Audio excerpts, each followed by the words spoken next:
All right. I believe we are live. Hey guys. How's it going?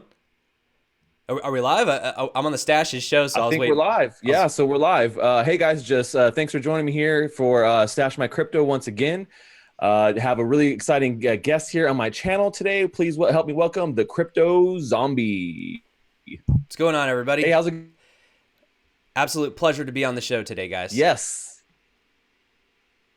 Think Yeah, I'm actually really excited to have you on here. I've been trying to, get a good listing of guests going on the show, and last couple of weeks have just been so crazy for me that it's been really hard to like nail down a schedule, get it, up and running and stick to it, and so I'm really excited to have you on the show today, K-Dub. And yeah, man, once again, just really thanks for coming on. Yeah, I love it. absolutely. Sorry, I spent like the first 5 seconds. The boxes weren't lined up, and it'll drive me crazy. so, Yeah, right. yeah, definitely. So I am absolutely honored to be on your show, man. Honestly, I think you are one of the most underrated channels on YouTube, and I'm not just saying that because you asked me to be on. It's like you do your crazy corral where you have like a Go versus Pundi X and everything, and you do this cool show, Stache or Crypto. So absolute pleasure and honor to be on, man. So definitely. Oh, thanks, man. I really appreciate that. Yeah, I've been working hard pretty, here in the space for a long time, but my video stuff is fairly new. And so I've been doing it only really maybe since like May or so. So yeah, it's been great to be able to connect with a lot of great YouTubers. We both were just at World CryptoCon, which was a lot of fun. I think we'll talk about that here in a little bit as well. Obviously, if you guys have any kind of questions for me or for K-Dub Crypto Zombie here, go ahead and toss them in the chat and we'll get to them, man. Yeah, same, So same. hey, I just want to we'll just jump right in this, man, and just kind of start with how I started with all guests.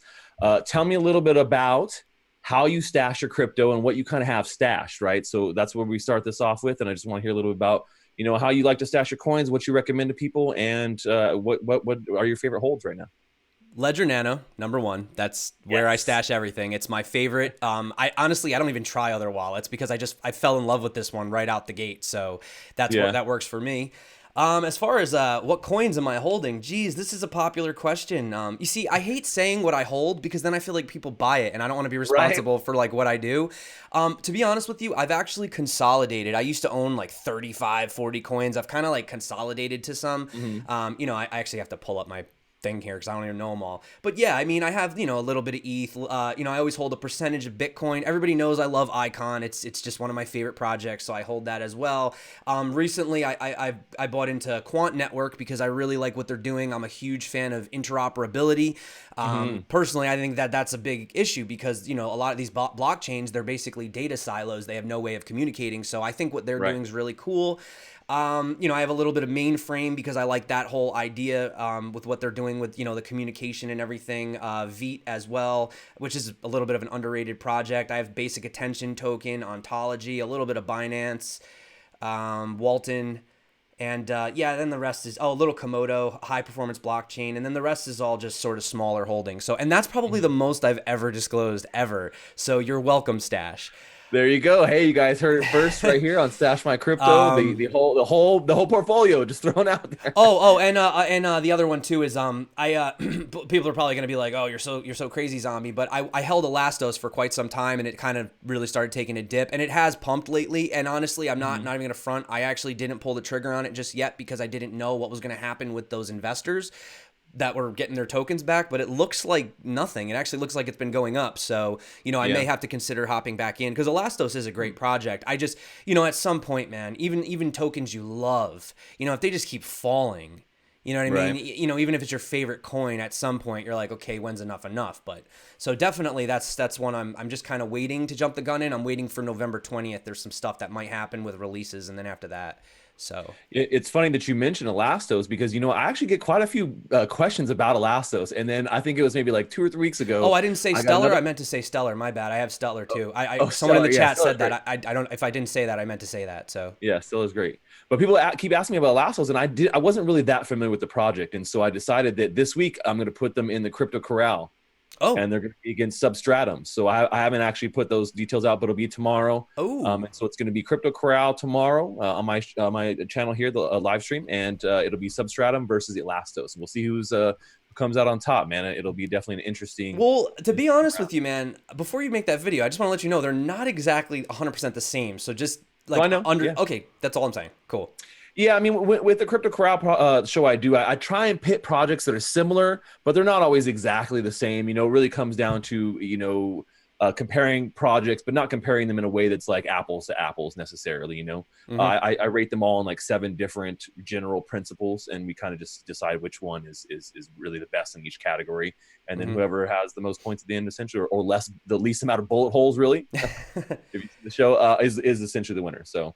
Yeah, I think it'd be fun to do the Elastos one, and hopefully, if you got some Elastos fans in there, come join me tomorrow for that. And Yeah, guys. Oh, by the I'll way, decide. just before we even get started, guys, anybody on my channel right now, if you're not like subscribed to this guy, seriously, like he has like the coolest content. It's really clever how he does it, and it's very creative, and he doesn't shill at all. In fact, you're like almost like concerningly objective, actually, in a way. Like you must have. I try and be fairly objective. I mean, there's times where I'm like, oh, I love this or I love that, and I definitely promote projects that I love and whatnot. But I try and be as basically objective and informative as I can, because there's varying degrees of people out there. There's everybody from beginners who are just getting started who want to get on the train, and there's people who have been in it for a long time. So I try and make my content and stuff I do as approachable as possible, easy to understand, but still in depth enough so everybody gets something out of it. Yeah, I agree too. And that's one of the things that I've actually kind of held off a little bit on my channel. I used to do a lot of like educational stuff, but what happened was once the bear market kind of came, I wasn't seeing any new people coming into the space. I was only seeing like the same people over and over and over again. So like, how many like, what's the difference between proof of work and proof of stake videos can you make? I mean, once like I'm sure that it's like wave 2 of the retail investors or whatever, and I see more people getting interested, then yeah, definitely I'm going to do that. But now, it's kind of just mostly been a lot of news. Because, I mean, you talk about projects and they don't really get views. It used to be, we were talking before the chat. I mean, you could literally have just made a video back during like, November, December, literally just filmed yourself on CoinMarketCap and go, I like that one. Yeah, that one's okay. That one's pretty good. And it's like literally like 100,000 views, like, and yeah. so. Well, and that's bull market everything. I mean, when you think about it, like it wasn't just YouTube subscribe, it was everything. I mean, literally, I was the same way. I didn't have my YouTube channel during the bull market. I had my website. My website is where I got started almost 2 years ago, writing crypto articles for my friends and beginners and everybody else in between. And so when the whole bull market hit, like my website just was like swamped. I mean, I'm getting 10,000 uniques a day on my content. And I wish I had had my YouTube channel during that time, because you're right. Like I've heard the same story from a lot of other people. And it was like, yeah, you could pretty much swing a dead cat around your head and hit a project, and you're like 10x, Yeah, 10x, yeah. 10x. Everyone was a genius in the bull run. Like literally, Right. like you know what it was? You'd make a top 5 video, and like one of them would moon next week, and people would be like, "You're like the man." And it's like, I don't know, like I just liked it, And now I feel like I just get behind projects I like, and Icon has been pretty flat. But I still like it. You know what I mean? Like you can't, for example, I had a guy like literally bugging me for weeks to buy Digitex futures, talk about it, and I didn't, because I didn't know much about it. And it kind of came across as just another one of these, and next thing you know, 10x. What are you going to do? Right. You know? Yeah, I mean that's pretty much the way I look at it as well. I love to talk about the projects that are really doing something, but I think right now, all these projects, hopefully what they're doing is they're taking advantage of this bear market, and they're really building their product out. Because all products, if you look at them like charts for just about any of your favorite products, they're all flat, man. Oh yeah. It's not, and that's the thing. It's an across the board thing. And so if you have a favorite project and you're like, oh my gosh, it's tanking, it's gone down 80% from its all-time high that we saw here in December, January. What am I going to do? My bags. But the problem is that, that's the entire market. So I think that, if you really love the project and you're really a strong supporter, I say hodl on, man. And that's what I've done for a lot of these projects that I've been really good supporters of, and realized like, hey, I don't want to sell my coins at a loss, right? I never do all, I mean, that's not true. I'll sell for a small loss, but for a large loss, like what we've seen from all-time highs of February till now, if you held the coin like a couple I did from then, I want to make sure I at least get back to close to where I bought in at, right? So even it's maybe a small loss or hopefully a small win at the very most, but because that next bull run is coming. Oh yeah, it's coming. We don't know exactly when it's coming, right? And that's always the trick that everyone wants to try and figure out. But it is definitely going to come, because when you think about it, like, was that a one-time event that we saw last year? We're never going to see a grid in crypto. Do people really think that? they really think, oh my God, that was a black swan event. We'll never see anything like that ever again in the history of crypto ever. Somebody in the chat goes, wait, you mean you can actually sell crypto for a profit? That's something that I know, right? It seems like lately you can't. Yeah, man. I mean, it's definitely coming again. You know, unfortunately, we know the cycle. You have that retail investor cycle, which was us essentially. I mean, I would consider myself a retail investor when I got in because I was just getting involved because I saw the price go up. I mean, initially when I first got in, you know, I was, everyone on my channel knows I was doing affiliate marketing, and you know, I saw a guy pay with Bitcoin, and I hadn't heard about Bitcoin since like, you know, 2000 and whatever it was, and I was just like blown away, like, oh, this actually has value, you know. And then everybody knows the story from there. You go to CoinMarketCap and it's just like a kid in a candy store, you know. But yeah, I think that it'll come again. But unfortunately, as much as we care about the tech and all that, whatever, most 99% of people care about price. So, you know, when Bitcoin starts moving up again, hits that 10K, 11K, then your dad, your mom, your cousin, you know, they're gonna start calling you up again. Your friend, hey man, aren't you got a crypto channel, right? And then, you know, so I think like once the friends and family start hitting you up again, that's when you know, okay, it's time. Right. You know. You're right. You're right. It's on. And that's how I look at it too. So like when news outlets that don't normally report about crypto ever start talking about it and they start talking mostly price, that's when you know that bull run is back, man. Because that's what truly drove it last time. You know, the bull run was driven by consumers, right? It was by you know, average consumers, not by institutional money. It was thousands and thousands of people getting into Coinbase, putting a little bit here, a little bit there. And so, yeah, I think that, you know, we really just saw a lot of FOMO, man. I think we saw people getting exposure to Bitcoin who have never really heard anything about it, or maybe knew the name and knew nothing about it. But then they were starting to see in the mainstream, like, oh man, I'm going to miss out because look, now it's in the newspaper that I get at my little, you know, shop down the street. It definitely has to be big time. I got to get in, you know? And you're right. Then you start having all the relatives come out of the woodworks and they're calling you. And I had a buddy during that bull run call me. He actually texted me on Twitter. I hadn't talked to him in almost 10 years, man. And then he calls me out. He's like, hey, can I call you? Can I call you, man? I want to talk crypto. That happened to me too. Like people that you haven't seen since high school, all of a sudden were like, you know, doing like video calls with you to show them like how to set up a wallet and stuff like that. And actually, that was one of the reasons why I did a lot of those instructional videos when I first got started, because I got tired of telling people how to do it. So I was like, listen, just watch this video. That's how you set the account up, you know? Right. But one of the things I noticed recently, though, is for a while we were super, super stagnant. But now I'm starting to see that, like, those little mini volatile swings where you're seeing, like, coins, like, pump, like, 15% in a day. And then, like, for example, I don't notice if you paid attention, but, like, in the past 3 days, Bitcoin wasn't really doing anything.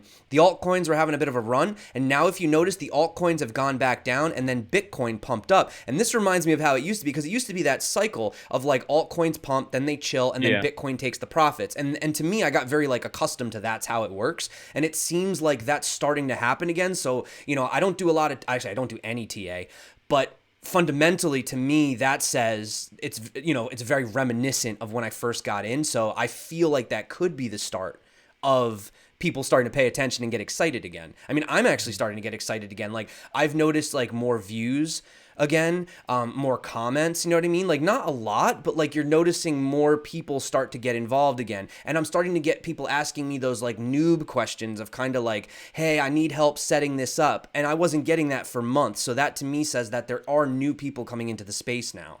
So, you know, that's something to note. I think that's what we want. You know, well, right now we're all you know, all the people who are around Twitter, crypto Twitter or crypto YouTube or whatever crypto, you know, community around. They've been here. They've been here since the bull run. They've been here since November or December of last year, or they've gotten on earlier this year. And so they don't, like I said, they're just kind of sitting around, I think, waiting for something to happen or throwing salt around if they're getting a little bit bored on Twitter. And, you know, I think you're right. I think we're starting to see hopefully a little bit more people coming back, some new investors maybe coming in. And then, like I said, that's why I really love to work on is I love to help new people come into the space. That's really been my passion.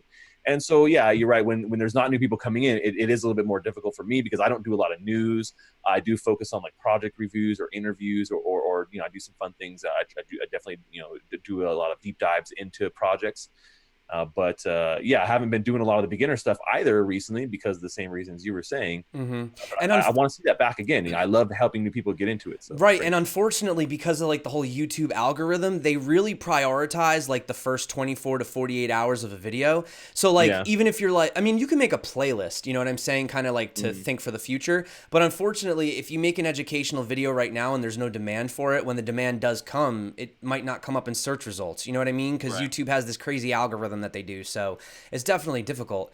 Um, yeah. So, oh, what's funny, actually, we forgot to bring this up is the first time I met you actually was not at World CryptoCon. I mean, in real life. First time I met you Yes. was on a game show, That's right. which you beat me by 1 point, which, honest to God, if I just didn't answer that damn question wrong, we could have tied, but it was fun. Yeah, I crushed it, man. I crushed it. yeah, that was a, That that was was a great. fun time. Yeah, no, Naomi Brockwell was great. She's real fun person to be around. I was really excited to be on that show, honestly, and I thought I was going to tank hard because I watched bunch of her episodes of that show, and I'm like, man, her questions are so hard, dude. I gotta study. I'm gonna look like an asshole. No, I know, But but what actually, I was didn't actually think kind of that. cool. I was, you know, What's crazy is a lot of the questions had to do with like what was in the news that week, and I was like, yeah. I do this every day. So like a lot of them, I was like, oh, normally I wouldn't know this, but I do because I report, you know. So I guess it kind of like I had that little advantage. So the fact that like you really don't, and you still were able to beat me is just insane. So, Yeah. Well, I mean, I keep up a lot on the news. I mean, just because I don't actually like do news videos, I mhm. mean, I'm definitely consuming that news every day. So I definitely keep abreast of what's going on. I probably should do some news videos. I don't I'm know. That's one of the things I've kind of put off the most, I think, of doing it. But I'll probably get around to doing some news videos here and there. When we get to here towards the end of the year, let's give it a try, right? I just like to keep people updated, but it sucks because like half the stuff that I ever mention, it's basically like, oh, here's great news, but not for New York. And it's like, because like even like the whole like stellar airdrop thing, Yeah. I honestly didn't even do my research into it, which I'm sorry guys, I should have done my research. But it was like KYC'd it up. I know it was $25 and I was just like, I don't really care about the airdrop. You know what I mean? I was just like, but I know somebody out there does. And then come to find out, it's like, oh, New York can't get involved anyway. And then people are like, oh, why didn't you tell me? I'm like, honestly, because I just assumed I couldn't. Like, even on Coinbase, I can't, like on your Coinbase app right now, do you see 0x on your phone? Yeah. I don't. Yeah, yeah, you're screwed in New York, guys. You Yeah. guys are in New York are screwed. The guys who put that whole bit license thing into play, those guys are assholes. That's why you guys can't do any investing here because they're the only state that has this weird bit license thing, and it prevents tons and tons of companies from being able to do things specifically in New York, where the rest of the United States has no problem. Mm-hmm. I know it's a pain in the ass, and but it does help me to connect with the viewers in a way because like I feel your pain. At least I can Yeah, say like I know what it's like. right. And it sucks because in some cases like. Well, I don't know how much I should say, but there's certain exchanges that you actually can get around with VPNs. They're really shady with the way that they do it, but I'm pretty Yeah. sure blockchain.com is not going to do that. Like I'm pretty sure they want legit KYC, Yeah. because I mean, you had some of these, and don't forget, there's some shady exchanges too that like they will let you sign up and deposit money, but then when you go And to then take you're it like, off, hey, we need your stuff, and you're not getting it back out unless you give us your KYC. and then you're like, oh crap, I realize that I'm not allowed. So then what happens to my funds, right? So Exactly. I mean, that happened on Poloniex. I don't know if you remember where they basically were like, "Hey, we've changed our KYC policy. You need to come verify, otherwise you can't get your funds out." I mean, I think that's ridiculous. that is ridiculous. And the whole thing with the Stellar giveaway, I know everyone's been hating on it a lot. I think it sucks that you have to give KYC to get the airdrop. I understand why they're doing it, but let me tell you what I think is good about it. For one, it's one of those things that I think helps drive mass adoption for new people that don't know about crypto getting into it. If you're just getting into crypto and you don't own any, this might be a decent way for you to get $25 worth of crypto and to kind of get started. You're going to have to provide KYC at some point in your crypto career, guaranteed almost, man, because you're not going to be able to find a fiat on ramp that does not require KYC. That's Yeah, simple. I mean Not, Coinbase. you will That's not be able to convert USD into anything else unless you do a KYC with somebody. Now, is it like blockchain? Should it be blockchain? I don't know. Maybe not. I'm not really like a huge fan of their company. but I do love Stellar. I own quite a bit of Stellar. I've been a huge fan of Stellar for a long time now. I've always And said on my channel I always like Stellar more than XRP, but XRP just, I mean, you can't deny they're always doing something. So they are, but you know what, man, it really just comes down to the way you look at it. You know, some people look at projects in a very trader mentality where they're like, I don't really care about what the project is, what it does. I just look at the chart, man. I get that. And that's great. That's not how I do it. And then you're right. Some people just look at it and they're like, well, I'm just looking at the profits or what it's been doing. You know, that's great. I try and bring a little bit of ethos into some of the stuff that I do. And, you know, I really, you know, harken back to, well, why did we get into crypto? We got into crypto because, you know, yeah, a lot of people did get into it to be the president, but me personally, I got into it because of the ethos, man. You know, I was a victim of, you know, are you shilling ethos right now? Is that what you're doing or what? Oh, What's you mean that? like the no, I'm kidding. No, not ethos. I know, The I'm cult kidding. Yeah. Bitcoin, like, you know, the capital E Yeah. ethos of like the mantra of what Bitcoin is. You know, that's something that I really truly believe in, man. And you're talking about how a lot of people here are in this space because of price and money, and they're trying to make money. They are. I'm not gonna lie, me too. I got in this space and started a business trying to help people. You know, understanding that, you know, I have to run a little bit like a business, but I love helping people. I was doing it no matter what.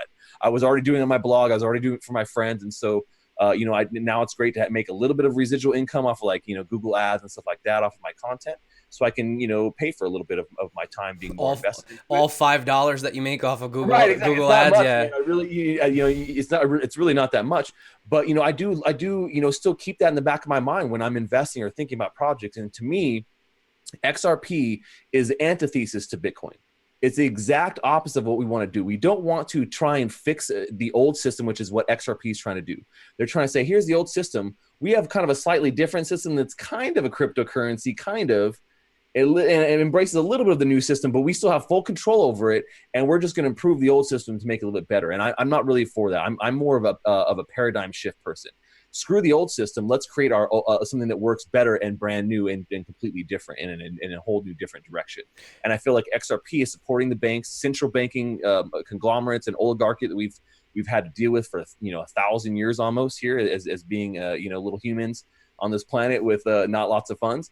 And so, yeah, that you know, when I think about projects and things that I'm doing, my investing strategy, when it comes down to choices like that, I definitely take that into consideration. You know, and you know, the great thing about crypto is that I don't have to make that choice that often. You know, there's not that many projects out there that are as bad as XRP as being a cryptocurrency. So I don't have to make that choice that often.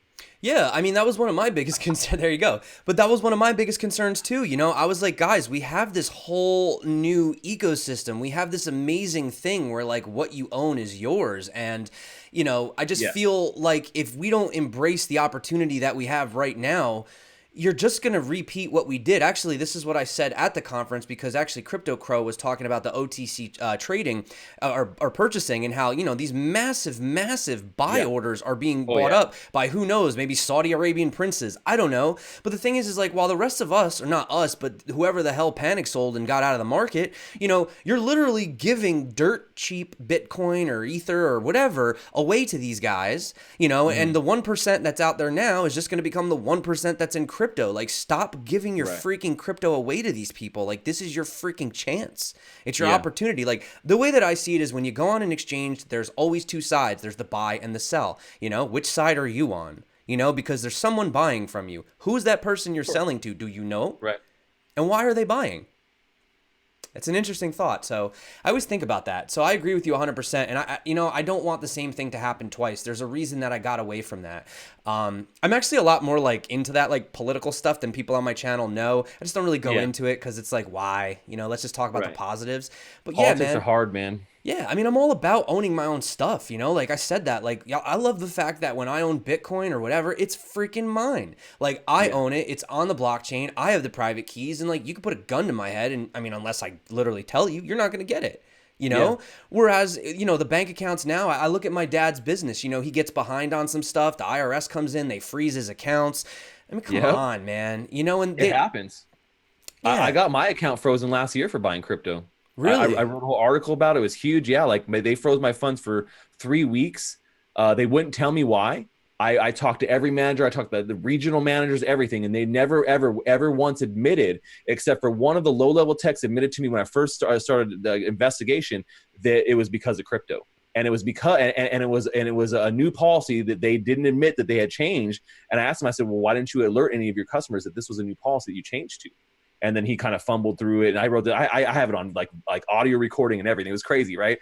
So like they froze my bank account for like 3 weeks, and I almost couldn't pay rent, man. It was that close of like this, and it was just for like literally a small like $200 sending money to Coinbase. That was That's it. crazy. I wasn't even bringing money out. I wasn't even bringing money out. I was sending money to. Yeah, that's crazy, dude. I mean, I've heard of a few cases like that as well. There was this one family where they freezed the kid's account too, because the kid had an account like a kid, like a child had like a bank account, savings account for like through the family. They froze that account too, But then if you want to go just get out of crypto world, there was that story of those guys, the couple. They came from Vegas and they had $10,000 in cash. And they were going to bring it back home, and they ended up getting pulled over. And the guy was like, I can tell you where I was. I can tell you that I won it on the tables. I can prove to you whatever. And they confiscated all of his money, and that's all he had. And they left him with like $12 to drive like halfway across the country. They didn't, you know what I'm saying? And so like now these guys are stranded. They can't get home.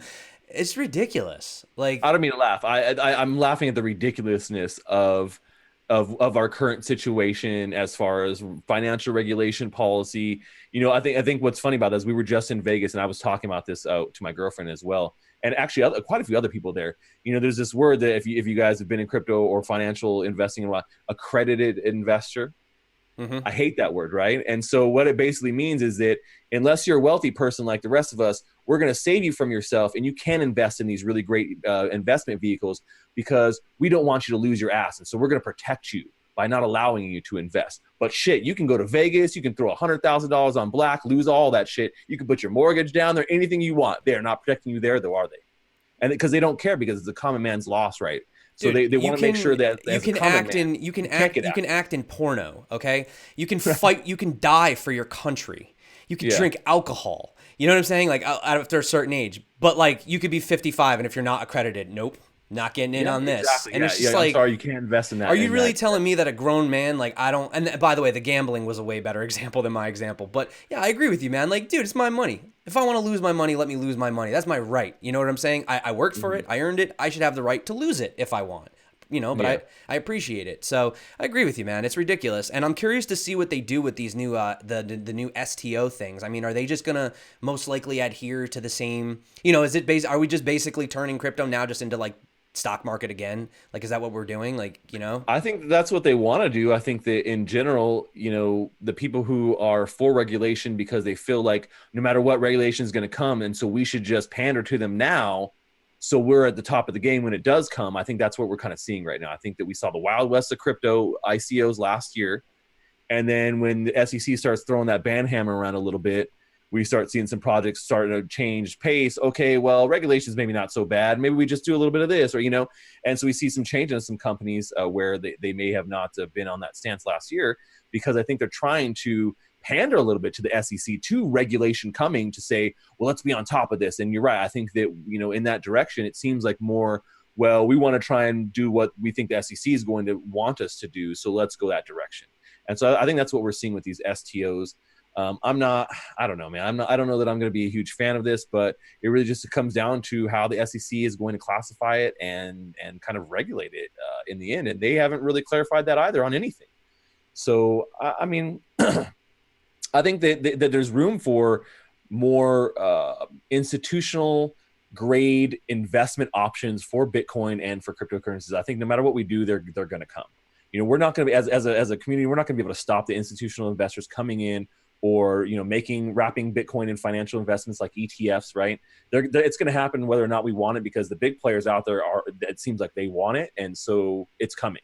Now, you're right. How do we best work around that, or how do we best work in that environment to make sure it doesn't end up like it is now in other financial environments, where it just doesn't become this financial tool of the Wall Street and Goldman Sachs elite, and stops being a tool for people, for the common man, people like me and you, who are not multimillionaires, who didn't start off with a family that was wealthy, right? So we could use that money to make more money, right? Yeah, no, we're over here trying. My family's a bunch of landscapers. I mean, dude, right, we live right. like we're over here just trying to make it, man. And so I think that it's something that gives the common man the opportunity to get past some of those financial barriers that we've definitely had to hurdle over for hundreds of years now because of the banking oligarchy that we've had to deal with. Yeah, and I agree with you. Like there was a while where I was trying to find that next thing. I mean, I think we all are. You get to a certain point in your life where you're like, you're looking at these like entrepreneur guys and everything, and you're just like, geez, when am I gonna get that like next thing, And I just feel like crypto was the one opportunity where kind of everyone could get in. I mean, you don't really need, granted, you should educate yourself, obviously, if you're going to get into something, but really, you don't need like a rocket science degree to own Bitcoin. You know what I'm saying? To own your own money. And that was what really drew me to it, after watching the price go up, was the fascination of what it was actually trying to do.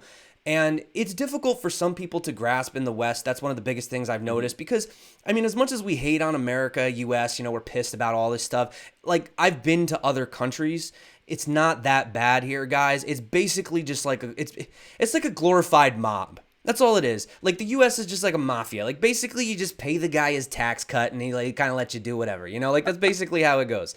So, for me, it's all right. I don't mind it. I have fast Wi-Fi. I have clean drinking water. It's fine. Just, pay him his cut. But you go to these other countries that we see all the time. Venezuela is like the go-to example. And, you realize that for these people, it's not a matter of like, oh yeah, Bitcoin, like to the moon. It's like, no, like this is way better than what we have. Like our system's horrible. My if I had $100 last year, it's literally worth like a penny today. It's like, and that's what I'm saying. I think it's more of like a basic need that it's filling, which I think, I just did a big article like on my website where I did a pretty big in-depth look at Venezuela and Argentina and a couple other Zimbabwe examples of what's happening right now with hyperinflation in some of these countries and where cryptocurrency has come in and they have been essentially the savior. People have said, hey, when my native currency is falling by 1,000% in inflation, during a week, what do I do with my paycheck? Well, it's by the end of the week, it's already like, nothing. So let's put that in Dash. Let's put that in Bitcoin. Yeah. And did you see what Dash, not to cut you off, but did you see what Dash recently did with the Dash text? Because, not everybody has a smartphone. So now they actually made a way so that you can SMS Dash to each other. So now these guys that have these old school phones, you don't even need internet access. I mean, if you can just get some kind of cellular reception on an old school phone now, you can send cryptocurrencies. I mean, dude, I literally saw a picture of a girl like a kid in Venezuela helping her father out of a back of a truck, and they were using like wheelbarrows of money as the steps to get into the back because it's so worthless to them. It's just people like to make like bags out of or like little like tourist gifts, now because it looks cool when you like, I don't know if you saw that, but like these woven bags out of the money. And they're like, well, we can sell the bags for more than what the money is worth. Exactly. So it makes a good material apparently because So I think that you're right. Where people in some countries that are wealthy or very well off, United States or Korea or Southern Korea, obviously, and Japan, other places where cryptocurrency is huge. I think we don't realize how beneficial cryptocurrency can be to places like this where they're actually using it to transact every day. That's one of my things. I love using cryptocurrencies to make transactions. I do videos pretty often about me going out and literally using Bitcoin at local vendors. I film them, I promote them, show people how easy it is to go do it. And I think that we miss that a little bit here in the United States because we don't have as high a merchant adoption as some other places. But yeah, when you look at places like Argentina, where people are doing these peer-to-peer transactions using crypto because they have no other choice, because their government has essentially abandoned them in trying to come up with an actual viable solution to curtail the inflation of their currency. I mean, Venezuela is on track to have their currency inflated by 1,000,000% by the end of this year. We'll just cut some more zeros off. It's fine. That's what they did. I know. If you read my article, they made a new currency like 2 months ago.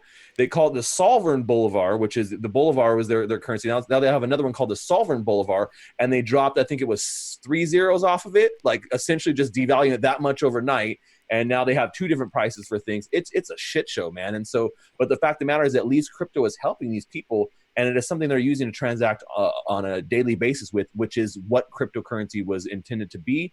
And I think that what cryptocurrency is always going to end up being in the future, in my opinion. A lot of people think now like, oh, Bitcoin's just become a store of value and no one uses it to transact anymore. And no one's using it to pay for things because it's just so, crazy in volatility. But I think what it comes down to is that it's just such a new instrument of investment that the volatility is really getting in the way of understanding that this is something new and not something that we've seen before. It's not an asset class that you can say is like this other one. Yeah. I think it's something that holds value, but I think it's also something that is one of the most or the best forms of transaction as well. I think that it's something we've never seen before that actually can do both. And what do you think about like had one or the other? Yeah. What do you think about like you see some people kind of like dissing on stuff like the Lightning Network, and they're like, oh, that wasn't like the vision. Now it's like it's basically like glorified bar tabs. I mean, how do you feel about that? Like personally, I don't think it's any different than how it is now. I mean, here's the thing. If I have actual physical cash, like actual cash on me, sure, I can hand it to you. But when your money's in a bank, right? I mean, you use a credit card, but what does that credit card do? All it does is just verify and go, yeah, he's got the funds, and yeah, you can receive it. Here you go. I mean, if I was to actually go get you that money, if for every transaction, say I didn't have a debit card, say I had to get you that money every single time, I'd literally have to drive to the bank, take money out, and give it to you. So, I mean, in a way, when you think about what the Lightning Network is doing, yes, okay, it's a layer on top, but however, keep in mind that the Bitcoin that's being sent is still your Bitcoin, whereas like in the bank, it's just digits on a screen. It's all it is. I mean, they're just moving digits around. Whereas Bitcoin, I mean, when I send that to you, that's it. It's gone. Right. That's Well, yours yeah. now. I mean, that's the thing is that, right now, most of the money we use on a daily basis is already digital. People are like afraid of like, oh, it's digital money. It doesn't have any value. I'm like, most of the things you use every day is digital too. You don't see a fraction of the paper money ever that you own. It's ridiculous. No one does. Exactly. And so I think that, with like sidechain solutions like Lightning, I think that's what's really going to help with merchant adoption, because when you can say, hey, I'm going to run as a local merchant, I'm going to run a node and I'm connected to all the other local merchants that I need to pay out for all the food that I bring into my restaurant. So the 10 merchants that I pay every week that deliver shit to me, whatever, I have a Lightning channels open with them, and I never have to really close them. And we just transact payment back and forth all the time, micropayments every day, no problem. And so I think that things like that are really going to help with merchant adoption in particular, but making it easier just to be able to spend crypto in small amounts on a daily basis without having almost zero fees. I mean, that's what we need to get to, because right now we can do that and we have a network that's fast. We can use our debit card, right? And it's not, the fees aren't that crazy, but if we can get a network that's just as fast and the fees are way less, right? And we have full control over that money and it's a peer-to-peer transaction. We don't have to worry about some middleman getting there and taking a little cut every time. That's what, I mean, that's amazing. Except for like the miners who are like literally securing the network. Right. What are the banks doing? Nothing. Yeah, nothing. Well, I mean, they're lending out money that they don't have, for interest that'll never ever be paid off, because like as soon as the Federal Reserve issues a note, it's already got interest on it. So the money that's literally coming out of the Federal Reserve is already unable to be paid back, like by definition. So it's a system that'll never fix itself. It's impossible. I mean, no, it's impossible. You're right. Like we've literally become almost insolvent when it comes to debt. If you go look at that cool website, I think it's like debtclock.org. Oh yeah, and it's just like it's just constantly going. We're never gonna get to a point where we can pay this off. So what do you do? How do you deal with that system? Well, I think what ends up happening is that I think that we transition to a cryptocurrency based system, and maybe we just forgive all that debt once because every country literally is in debt. They're either in debt to themselves or in debt to another country. There's almost no country out there I don't think has is the majority of their deficit is from that kind of trading. I don't know. I don't know. I would assume from what I've looked at there isn't. Obviously, I haven't looked at everything. But actually, really quick in the chat, somebody actually mentioned the fact that I forget, it scrolled past, but it was like something like hell no, $2,000 to go to pay a ticket to see live YouTube, essentially saying that, I know this is a little off topic, but I just wanted to talk on that because that's a good point. These tickets are ridiculous. Like the World CryptoCon ticket. I mean, I had so much fun with you guys. Like the actual experience itself was great. I loved it. But the way that it was put together and the way that it was charged and the prices, like I personally didn't see what the difference is if you bought an $800 ticket or a $2,500 ticket, because all the events made everybody wait in the same line. Yeah. I mean, like literally, and there was no benefit, dude. And like, I'm not like, I literally do not think I'm better than anyone else at all. I mean, I I didn't even really want to speak on the panel because I was like, who am I? You know, don't listen to this guy. But like, you know, it literally says on the pamphlet, it's like, you know, meet crypto influencers, right? Yeah. Now, I like to call myself a content creator, but whatever. They're going to call us what they want anyway. So, anyway, influencers, right? Okay, so I go to the guy and I'm like, hey, man, like, you know, one of the things on here is like to like meet us. So, like, I want to hang out with people. So, like, can I go in? And he's like, you got to get to the back of the line. And I'm like, no, I get it, man. Like, I don't want any special treatment. But, like, I'm just saying, like, it says meet and greet. And, like, I'd like to meet the people instead of waiting on a 2-hour line. And the guy was just like, no. And I was like, okay. And like like a whole bunch, I don't know what you did, but like we all just left. Like me, Crypto Love, BitBoy. You know, I wasn't there on Halloween day. it was on Halloween. Yeah.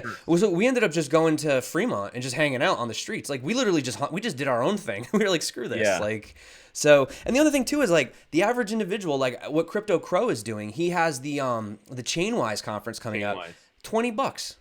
Yeah. $20 for a ticket. That's dirt cheap, man. I even told him, I was like, man, you should probably really make it like $50. But really, I love the fact that he's like super all about it. He's like, no, $20 I think is affordable for everybody. Crypto MyFi. There, I said your name. I'm sorry, buddy. He said I didn't mention his name. I just mentioned your name. Oh, you didn't give him the shout out? I forgot to give him a shout out. Thank you, Crypto MyFi. Yeah. Love you. Good guy. Okay. So. No worries. No, I mean, you're right. I actually was just talking about this too. I just did a review on my website, like a written review with all the pictures I took at World CryptoCon and you know, talked about projects and stuff. It's you know, I have a full review on my website if you guys want to go check that out on CryptoStache.com. But one of the things I mentioned specifically was, yes, I had a great time at World CryptoCon, meeting all the friends, talking with projects. I always have a great time at conventions. I'm just that guy. Like I'm going to have a good time no matter how screwed things are or what's going on around me or what's not working right. But yeah, I mean, definitely, you know, it was a little bit disorganized on their part, but you know, I think they're probably not, you know, seasoned organizers maybe, or there's a lot more that they took on. I think it was just, it was one of those things where it was just so overly ambitious. Yeah, like that's something. I think they just took off a little more than they could chew. Mm-hmm. Plus, I mean, let's be real. Like, I saw a couple of people on Twitter. I'm gonna call them out. I'm not huge on Twitter. I've tried. To be like good on Twitter, I feel like you have to just be on Twitter all day. I don't know how to do it. You know, YouTube, I make a video, I make a live stream, you know, it takes me like 8 hours or something like that. So it's still time consuming. But yeah, I saw some people talking crap about the conference and this and that.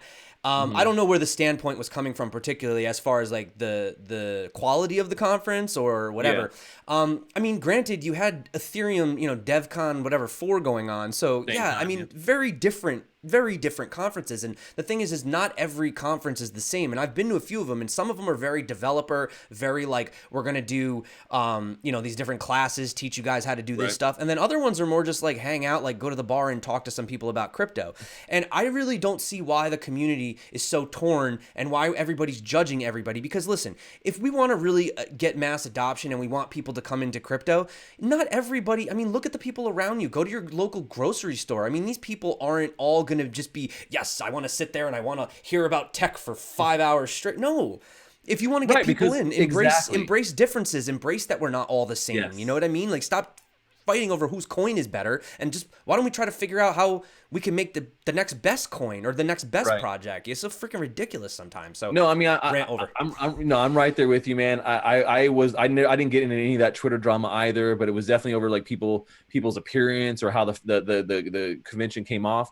You know, I went to a lot of the panels. I talked to all the projects. You know, I did take pictures with a lot of friends and showing them how to had a good time. But I mean, I was out there working and talking to all these people. And so I think in general, the conference was not bad. The price point was ridiculous. I think that we could definitely find a way to keep that at a very affordable, reasonable price point for everyone to be able to do it. Because the thing that I'm excited about crypto, one of the other things is that it's an inclusive movement.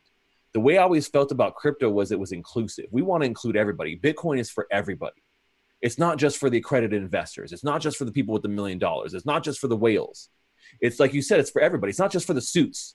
You know, I think that's what a lot of this misconception is. Oh, you should be in a suit, you should be professional. Fuck that, man. That's what I'm saying. They wouldn't let people in to certain events because of the way they were dressed. Like, you know, Ken Bozak. I mean, he's got his own style, man. Stop hating on the guy. Why? Because he's got pink hair and he wears pajamas. That's what he wants to do. Let him do it. But you look at this guy, and that's a great example. You look at this guy, and someone who doesn't know who he is, has maybe never like followed him, would think like, oh, this guy's just like some drug addict who's just, you know, some crypto fanboy.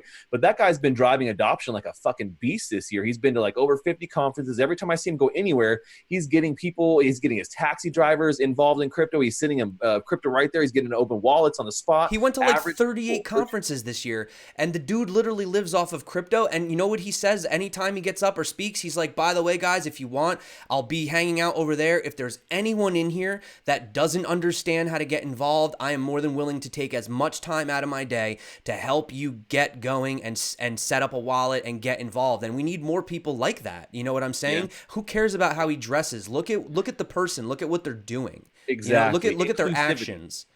Right. And that's what I mean about Bitcoin being cryptocurrency being an inclusive movement. And I don't want to fall into being this exclusive movement where we're trying to seem exclusive, or where people have certain things of like what you need to be if you're into crypto, or what you should have, or how much money you should do, or what, or how you should approach it. I think that, that's the whole thing, the problem we have right now. We already have that damn problem. I know. We have that problem with USD and all the other financial regulations and stuff we have to go through. We don't want that with crypto. Okay, we don't want that with crypto. We want it to be, something that is more approachable, something that can be for everybody. And I think that's what the ethos of Bitcoin has always been. And that's what I always try and strive to push in my daily stuff and be positive about it. And yeah, and you know what? How boring would it be if we all were walking around, in suit and ties anyway? I mean, like I went to Consensus, and Consensus was like that ultimate suit and tie, VCs, we're investing, we have capital, and we're getting behind projects, and we're getting allocations.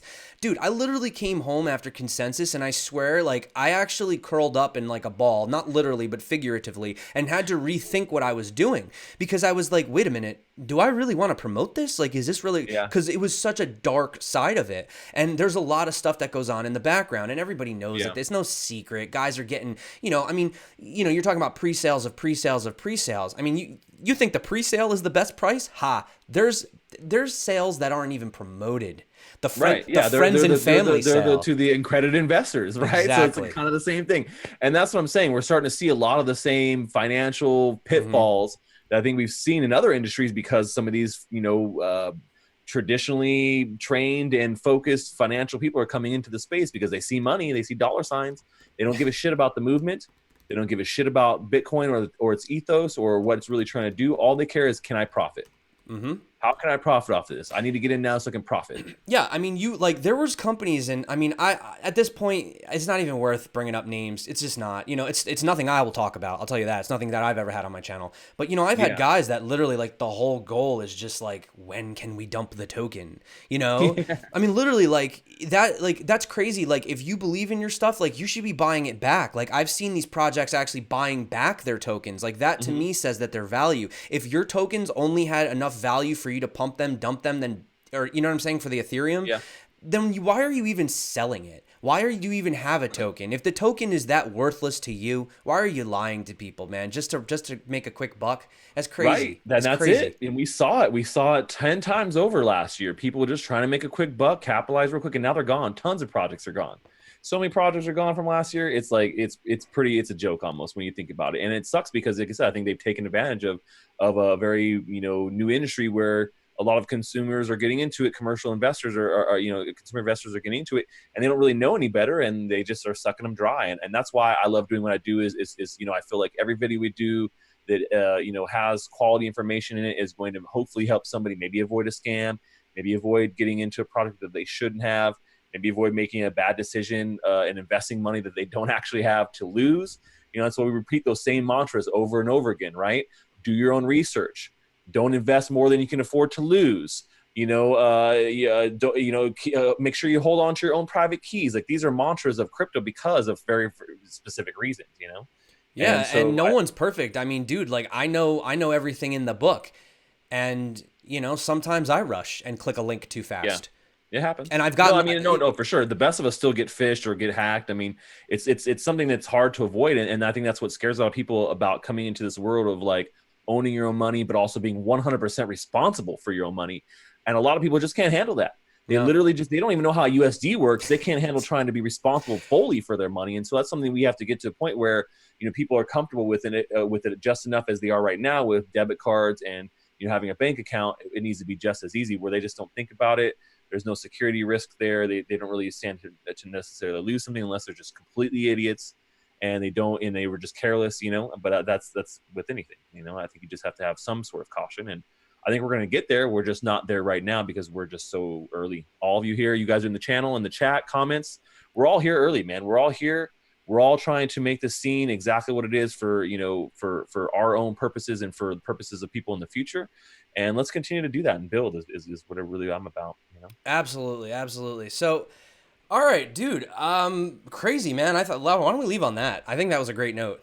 I think that was the best way to end it. I felt like that was an ending note, right? I don't even know how to top that. That was beautiful. I'm going to think about that now. So, yeah, for everyone that just, is watching, has joined, anybody that's watching it, whatever, tomorrow, anything, definitely check this guy out, man. Legit. He's got a really great website, and a great channel, very underrated. Thank you so much, Stache, because technically I feel like I'm on your show because this was the Stache show, but I decided to stream on my end too just because I haven't had a chance to really hang out with a lot of the guys in the chat. So also really great to see you guys as well on my side, and yeah, it's all just a big party. So let's do it to the moon. Yeah, dude, I really do appreciate you coming on the channel, hanging out, doing the double live stream. Definitely helps me get a little more exposure on your channel, and I appreciate all of your viewers checking it out and hanging out with us and throwing great comments. A lot of great comments, dude. A lot of people really appreciating it. So I mean, obviously it's not a one-way street here. I mean, I've had some pretty bad interviews before where it's like just awkward the whole time. So this was really a pleasure and an honor. Awkward, right? Yeah, it was totally cool, man. Really appreciate it, and definitely vibe with you. And man, if you didn't live in California, I swear I'd definitely chill with you a lot more because you're really down to earth guy. I appreciate it. Thank you. So yeah, man, for sure. We'll definitely hope to connect at some of the next conferences and stuff. But one thing I wanted to plug. I'm gonna plug this for you. So these guys, by the way, they're doing this thing called Crypto Cake TV. Okay. I am jealous that I'm not on this show, okay? Because I had a chance to look at it. It is beautifully done. I mean, it's so professional, guys. I mean, this is like really amazing. It's coming out soon. It looks like something that literally is already on television. So yeah, when that comes out, definitely check it out. Thank you, man. I appreciate that. Like, I'm actually really excited about that too. The whole TV show, Crypto Cake, it's like a 24/7 news and entertainment channel dedicated just to crypto. Yeah. It's like Amazon, Fire, Roku, Twitch, all those streaming services. Maybe you guys can get a segment where like you can like stream with me. Can I be like the one guy that's like on the box? Because like there's like no like, you know what I mean? I'm in New York, man. We're bringing all the friends, dude. We're gonna bring all the friends. Trust me, man. We're gonna push this. We're gonna bring all the friends on the channel. It's gonna be one of those places you want to go because everybody that you followed on Twitter, everyone that you follow on YouTube, they're all there. They're all gonna be in a more not more professional, but just like legit sets, like a whole thing. And so. Yeah, man. I think it's gonna be really great and really big, and I'm excited for it. And definitely, yeah, I would love to have you on it, man. Yeah, I mean, like, dude, there's no way I'm moving to California, so I've already accepted the fact that I'm not gonna be part of the cast. But I would love to jump on once in a while. You can always make a guest appearance, man. Maybe. I'd love to be on. I've never been on TV, Ma. I've been on YouTube though before. So yeah. All right, guys, that is enough from the both of us. I freaking love everyone that's watching. Definitely go check out the Stache. He's got a great channel. He's on Twitter as well. Way more active than I am on Twitter. So, yeah, man. Thank you. Appreciate it. Yeah, for sure. And everyone who's watching my channel, make sure you sub to Zombies if you're not already. You probably are. Everybody loves this guy, so I definitely appreciate all the subs. And like I say every time, until next time, stash that crypto, friends. And I say stay crypto and peace out. There you go.